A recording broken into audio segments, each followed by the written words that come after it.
साल हो गए, स्थिति वही है।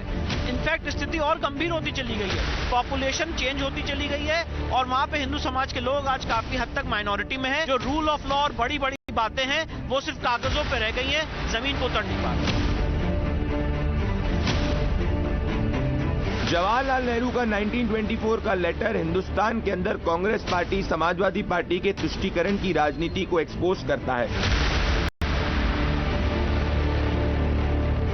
BJP is not only adding fuel to the fire, rather they are trying to provoke one community. BJP इतिहास खोदने में जुट गई है। मुझे लगता है भाजपा के पास उत्तर प्रदेश की जनता के लिए कोई काम नहीं है।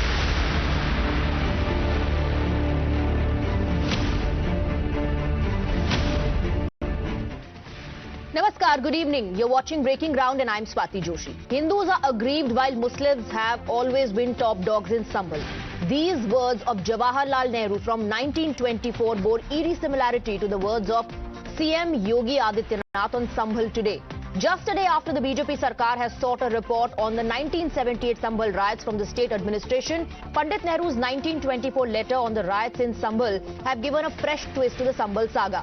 Pandit Jawaharlal Nehru penned the 13-page letter after riots broke out in Sambhal a century ago. In his report, he wrote that the Muslims initiated an attack in Sambhal while the Hindus were the aggrieved party and that temples were desecrated. The letter has triggered a massive war of words now. The BJP is using Pandit Nehru's 1924 report to point out Congress party's hypocrisy. Both Congress and Samajwadi Party are questioning why is Bharatiya Janata Party digging up the past, alleging that it always plays divisive politics. Now, Nehru's 1924 Sambhal report has armed the Mandir side's argument, which is claiming that the situation on ground has only worsened and that the letter is proof of a temple in Sambhal. We're right now joined by Advocate Vishnu Shankar Jain on the broadcast. Mr. Jain, why do you say that the situation has only worsened? Because many are saying this is a 1924 letter. This is about what happened 100 years ago. How is it relevant today in the present scenario in Sambhal?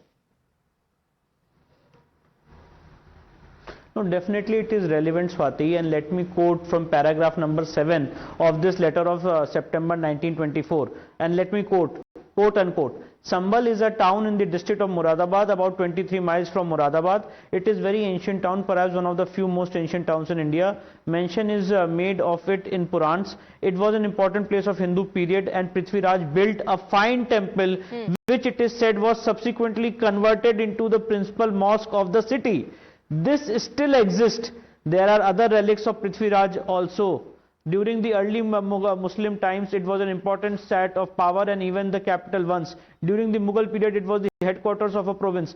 It is full of teerths and sacred wells. It is said that the next avatar will come from the Sambhal. The population now is just 50,000, two-thirds of being Muslim. Thus, there are about 32,000 Mohammedans and 16,000 Hindus. Now, Swati, I ask a question to myself. What is the situation on ground today in Sambhal? Despite being an ASI protected monument, ASI is not able to enter there. Despite being worshipping in the well, which is the subject matter of dispute before the Honorable Supreme Court, on which hearing happened today, on the so-called sacred well, people are not able to offer puja there, which puja was being carried out till 2020, 2012 and 2013. Now today we are not able to continue our puja. What is the concept of rule of law? Who has violated the principles of rule of law? Who has violated the principles of secularism? Now why there was electricity theft in large number which was going on? Why Sambhal has been declared as a Waqf property? Entire district has been declared as a Waqf property. Today police station is being constructed. Then you are saying that don't construct the police station because that police station is also on the Waqf property. So situation now, if the wells and these sacred teats are being revived as per list 2 of the constitution, pilgrim and pilgrim sites is a state subject. If that is being revived by the state government, you are saying that the state government is playing foul. Are you saying that the plight of Hindus worsened? Let me tell you that bone of contention. Because nobody spoke for them, because there was absolute silence when it came to the atrocities that they had to endure. Let me also ask you, the case that you're talking about, of course, is sub judice, and that will have to be proven in the court of law. But does this indicate all the claims that have been made till now, including in this letter, that temples were desecrated? Because when the Chief Minister of Uttar Pradesh cited similar things, the opposition said, he's digging up the past, and this is a party that only wants to divide the community. See, Swati, let me restrict myself to the legal issues. And the legal issues are very, very important. I want to ask a question with a lot of sense of responsibility today. 184 Hindus were brutally murdered in 1978. Today, if the state government has taken a decision that we are going to reinvestigate the entire matter and reopen the entire matter, out of, let me tell you, Swati, 1100 people were the accused in that case, which were within the zone of consideration, within the zone of inquiry at that point of time. Only 2 people were convicted out of 1100. Now today the state government has said that after 46 years we are going to give justice and we are going to see that who are the culprits and they should be brought to book. Is it erroneous?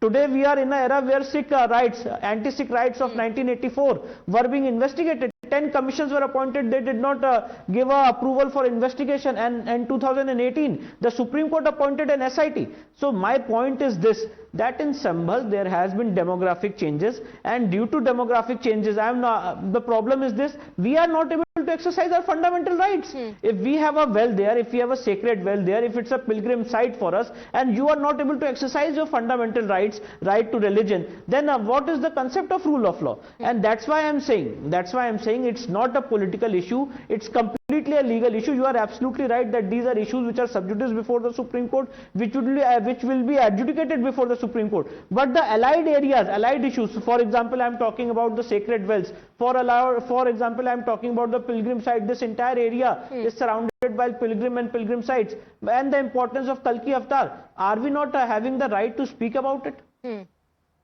But Mr. Vishnu Shankar Jain, since you spoke about the 1978 riots, we also know that some people were acquitted by the court in 2010, and the reason that was cited was lack of evidence. Do you believe a shoddy job was done on part of the investigation, that they were not able to provide enough evidence to the court to book the culprits? Let me also in fact ask you, is there at the moment politicization of the issue to ensure that the truth is buried? See, the point is this, and let me tell you as per criminal aspects also.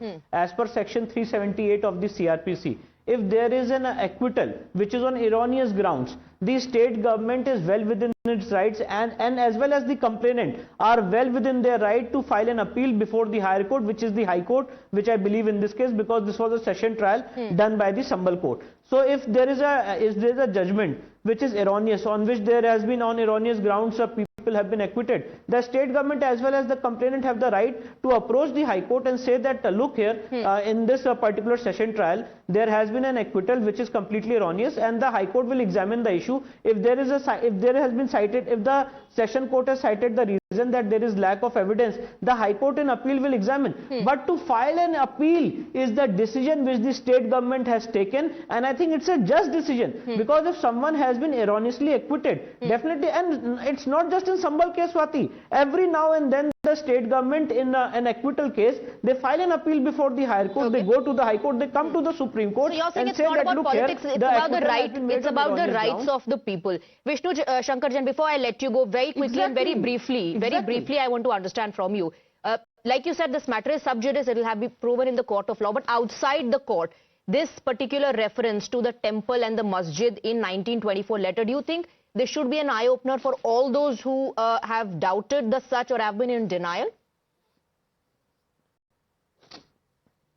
Now see, this is the letter which is written by Pandit Jawaharlal Nehru on 12th of September 1924 to Mahatma Gandhi. And he has said that on ground, he went there on ground, he did some investigations, and he found out that how Hindus have been made culprits there, how during Muharram procession there is a fake news that there was bell and sound made in a temple, and because of which Hindus have been brutally assaulted in riots so far as 1924 incident is concerned. So this is his on ground report.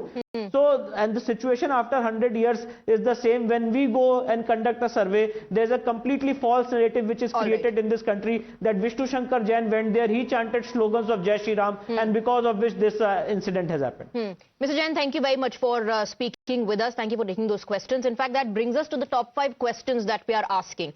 Is Nehru's letter exposing Sambhal ka sach, and is this communal in nature?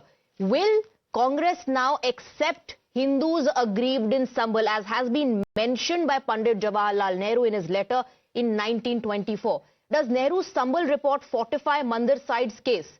Can Rahul's Congress today dismiss Nehru's 1924 Sambhal report? And will the INDIA now end the denial on Sambhal ka sach? Let's open this up. Let's go across to our guests. We have Dr. Kaushal Kant Mishra of the Bharatiya Janata Party. Rohit Agarwal, RLD spokesperson, is joining us. Imran Ahmed Ali, lawyer and political analyst, is also with us in the broadcast. And we have Yash Bharti, Samajwadi Party national spokesperson. Thank you very much for joining us. Yash Bharati ji, मैं आपसे सीधा सवाल पूछना चाहती हूं कि क्या नेहरू जी भी कम्युनल हैं, ऐसा आप आज कहेंगे उनके 1924 के इस लेटर के आधार पर? नहीं, जब से मोदी जी की सरकार आई है सारी गलती नेहरू जी की है और नेहरू जी को आके माफी भी मांगनी चाहिए। वो किसी ना किसी रूप में आएंगे, भारतीय जनता पार्टी उनको किसी ना किसी रूप में ले भी आएगी। मैं ये आंकड़े देख रहा था कि आप जब से 78 के जो दंगे हुए, 77 में शांति देवी जी वहां से सांसद रही, 1980 में ब्रजेंद्र पाल सिंह जी वहां से सांसद रहे, 1984 में शांति देवी रही, 1989 में एसपी यादव जनता दल से रहे, 1991 में श्रीपाल सिंह जनता दल से सांसद रहे, 1996 में डीपी यादव बहुजन समाज पार्टी से सांसद रहे, 1998 में श्रद्धेय मुलायम सिंह जी, 1999 में श्रद्धेय मुलायम सिंह जी, 2004 में राम गोपाल यादव जी, 2009 में शफीकुर रहमान साहब आए बहुजन समाज पार्टी से, 2014 में सत्यपाल सैनी भारतीय जनता पार्टी से सांसद बने। What is the point that you are arriving at? ये है, हाँ, नहीं, मुद्दा ये है, आप ये माहौल, नहीं, अब देखिए सवाल आपने कर लिया, जवाब मुझे दीजिए। हाँ, माहौल ये बनाया दिया जा रहा है कि संभल में मुसलमान बहुत कुछ कर रहे हैं और हिंदुओं को कुछ करने नहीं दिया जा रहा। लगातार 78 के दंगों से, 78 के दंगों से लगातार हिंदू ही वहां से सांसद बने हैं। नहीं, एक मिनट, मैं इस डिबेट को हिंदू मुसलमान में टर्न करने की कोशिश नहीं कर रही हूं। मैं आपसे जो पॉलिटिक्स हो रही है उस पर सवाल कर रही हूं। योगी आदित्यनाथ ने तो 1946, 1947 से जिक्र किया है, लेकिन इस लेटर में जवाहरलाल नेहरू 1924 की घटना की बात बता रहे हैं। मेरा सवाल आपसे है कि क्योंकि जब योगी आदित्यनाथ ने इस मुद्दे को उठाया, आपने कहा भारतीय जनता पार्टी तो समाज को बांटना चाहती है, और जब नेहरू जी इसी बात को 1924 में अपने पत्र में लिख रहे हैं, तो वही मैं आपसे पूछ रही हूं कि क्या वो भी समाज को बांटने के लिए ये बात महात्मा गांधी से कह रहे थे उस वक्त? मैं आपकी बात पे ही आ रहा हूं ना। पूरी भूमिका जो बनाई गई है कार्यक्रम की, मैं उस भूमिका पे ही बात कर रहा हूं। आप मेरे सवाल का जवाब नहीं दे रहे। 2014 में भारतीय जनता पार्टी कैसे बन जाते अगर वहां पे मुसलमान? पंडित मैं आपके सवाल का जवाब दूंगा, मेरी बात पूरी हो जाने दीजिए। अगर आप मेरी बात मेरे तरीके से, मैं आपसे बहुत पॉइंटेड सवाल पूछ रही हूं, आप घुमा के बात कर रहे हैं।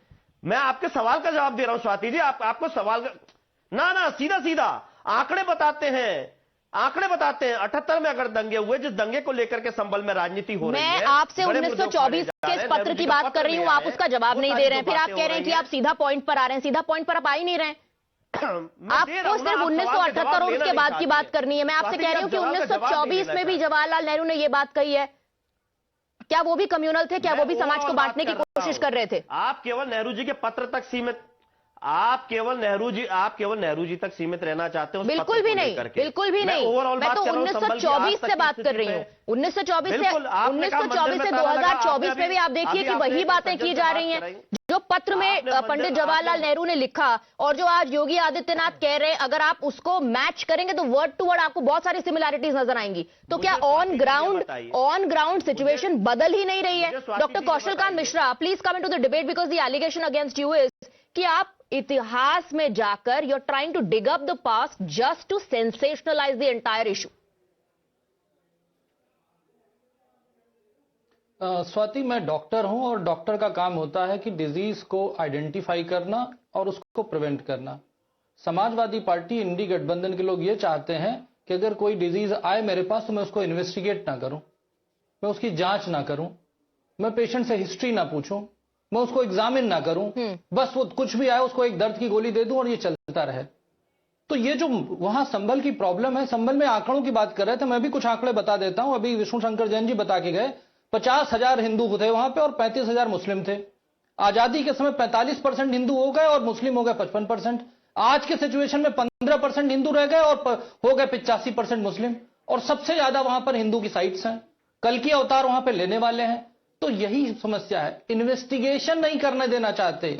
क्योंकि अगर कहीं पर कैंसर है, अगर हम उसको इन्वेस्टिगेट नहीं करेंगे, हम उसकी बायोप्सी नहीं लेंगे, ठीक है, हम उसकी सर्जरी नहीं करेंगे, हम उसको रेडियोथेरेपी नहीं देंगे। You're saying that the opposition does not want the matter to be investigated. I was bringing Imran Ahmad Ali. Imran Ahmad Ali, is the reason behind that the opposition, does not want the truth to come out as is being alleged by the BJP, or it does not suit their political narrative? That's the reason why.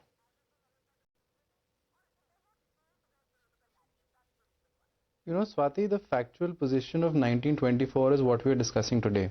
It's very important for us to understand that what was the position in 1924, why did the clash arise? In 1923, both the Hindus and Muslims sat together. There was an annual fair that was conducted in Sambhal, and it coincided with Muharram in 1923. Both parties sat down, said that we will not coincide them, and nothing happened. In 1924, there was no such agreement between both the parties, and during a period of mourning, which was Muharram at that point of time, there was a misunderstanding and a clash between both the parties because the Muslims felt aggrieved that there was playing of music and there was playing of the dhol. That in detail, and that is why they clashed. That in detail we Earlier have read in the today's report. discussion, we said Imran that Ahmad Ali, tell me something. Nehru- Has today's Congress forgotten? Has today's Congress forgotten what Jawaharlal Nehru did back in 1924? Even he went there and met both the sides, both the parties. But today's Congress chooses to meet just one particular community because, like I said, the question is, does it suit your political narrative? Is that the reason why? While it's very important to understand both sides, and you see that whole 13-page report, he did a comparative analysis on each side. Each paragraph had two versions. Now that is the difference. In terms of 1924 to 2024, that exactly not much is the difference. changed. That's what I'm saying. Because the panel That's is becoming exactly again the wishes to difference in divide the today's same society politics into of the Hindus and Congress Muslims. party as well. I want to bring in Rohit Agarwal, RLD spokesperson. Rohit Agarwal ji, is this the political narrative of the Vipaksh, and that's the reason why that only people of a particular community are reached out to and the others are forgotten or left behind? क्योंकि कल के दिन फिर vote मांगने जाना पड़ेगा.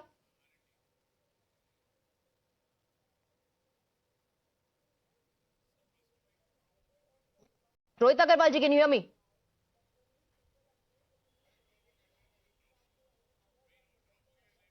Rohit Agarwal, can you hear me? Okay, I think he's not able to hear me. Very quickly. Go ahead, go ahead. See, this is a fundamental right of a country to know the facts. ये एक बात आपको समझनी पड़ेगी कि history तो कम से कम सही से बताओ ना. हिस्ट्री तो आप बताओगे ना कि हाँ, हिस्ट्री हमारे देश की क्या थी, वो तो सही बताओगे आप. तो ऐसी स्थिति में हमको और आपको ये समझना पड़ेगा कि ये डिगिंग नहीं है, ये सच्चाई को सामने लाना है. जब खुद कांग्रेस के अगर नेहरू जी कह रहे हैं कि वहां पे मंदिर था, तो फिर कुछ बचता कहां है? कुछ बचता ही नहीं है. तो हमको और आपको ये समझना पड़ेगा. दूसरी बात ये कि ये एक तरीके का फैक्ट है जो कोर्ट में पेश किया जा सकता है.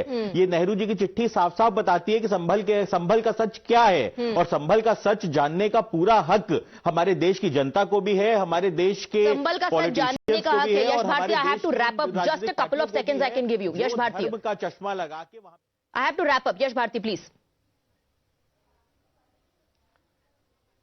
देखिए, मैंने जो आंकड़े बताए, अभी जो एक सज्जन और आपको आंकड़े बता रहे थे, आप आंकड़े सुनना. आप तो एक नेहरू जी की चिट्ठी पे बात करना चाहती हैं, तो प्रोग्राम को आप केंद्रित कर दीजिए नेहरू जी की चिट्ठी पे. नेहरू जी की चिट्ठी के साथ ही तो जुड़ा हुआ है ना. जब आप एक संभल की बात करते हैं तो एक संभल में नेहरू जी की चिट्ठी केवल नहीं आती ना, तो फिर उसमें 1978 की बात भी आती है. आज का जो मुद्दा है वो भी उसमें आ जाता है. यश भारती जी, मुझे डिबेट रैप करना है, लेकिन मेरा सवाल पूछ करके मैं डिबेट रैप करना चाहती हूँ वो ये, that everyone who doubted, will they end their denial, especially after what has come to fore today, the 1924 letter of Pandit Jawaharlal Nehru, where he has said Hindus are the aggrieved parts. Quick break with that. Thank you very much, gentlemen.